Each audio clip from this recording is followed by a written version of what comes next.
A big reason that a lot of people cannot shift out of their current reality is because they are so connected with being the victim inside of their story. They have made themselves, they have made their victimhood their identity. And so every time they attempt to do something else or achieve something new or different, hold on, have a new achievement or whatever it is, they can get easily propelled back into the current reality by just being emotionally triggered into becoming the victim again.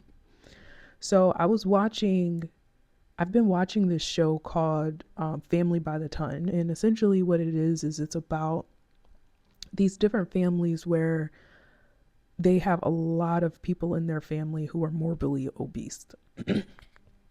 And what was interesting to me was how one of the men inside of like the second season, his father basically was his enabler and was buying him all of his food and this and that and the third. And he kept saying that the reason why that he couldn't lose the weight is because his father was buying him all of the food. And while yes, that is partly true, the other the major part is that he was making himself out to be the victim instead of the victor. And when I say the victor, meaning him being the person that is controlling his actions and controlling his reality. And so every single time somebody brought up him losing weight, he just automatically went to the fact that his father was not helping him and that he couldn't do it alone and this and that and the third. So he was really making himself the victim, and that was a part of his identity. He couldn't see a reality where he was the person that was the cause of his problems, which is why he was failing, you know what I mean, like at his diet. And then there was another woman in the same exact family who was saying that her father, you know, was not very kind to her when she was growing up, and it caused her to have a lot of emotional eating, and that her father had passed away. And that because she was not able to close that chapter, um, it was a wound that she never was able to heal, thus her having this constant cycle of her same thing, emotionally eating. Now, I'm not saying that we can't have trauma in our life that is not real. That's not to say that. We all have different trauma that we have experienced inside of our life, and that trauma is very real, and you have to do whatever you have to do to work through it.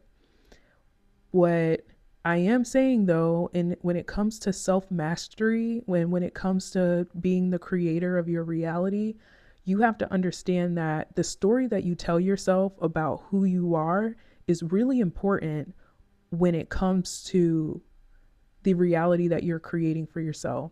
Because if you continuously make yourself the victim and you keep telling yourself the same story over and over and over again, then it becomes your reality to the point that you don't know who you are outside of your trauma. And that is not a place that you want to be. You want to have a reality that is rooted in whatever it is that you want to create as the God inside of your world. When other people do things to us and it creates this trauma response, if you don't take ownership of your own healing, then you're basically allowing other people to be the ones that write your story. And you don't want that for yourself. You don't want other people to write your story because nobody knows you better than you know you. And no one is going to write the story where you are the greatest version of yourself. Nobody is going to write that story besides you. You have to be the one that is the master of your life and that is the writer of your story and the creator of your reality. So if you do have trauma, and this is me speaking to those people that are on that show as well, like this would be a conversation that I would have with them if I was, their life coach or whatever. I would tell them, like, look, your trauma is real. It absolutely is real. But you need to do whatever you need to do, talk to somebody, talk it out, think it through, or use it as fuel, use it to, power you to become the better version of yourself. Do not use it as an anchor to stay in place.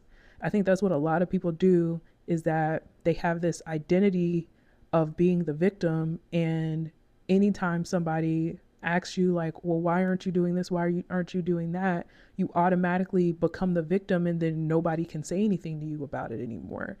And then you have an excuse. You're going to have an excuse for the rest of your life. So I think a lot of people are making their trauma their anchor, and that is not how you're going to become the greatest version of yourself. You only become the greatest version of yourself if you rewrite your story, and rewrite your story as the victor. You rewrite your story as the person who overcame it, and then create an identity that's based around your greatness and not your trauma.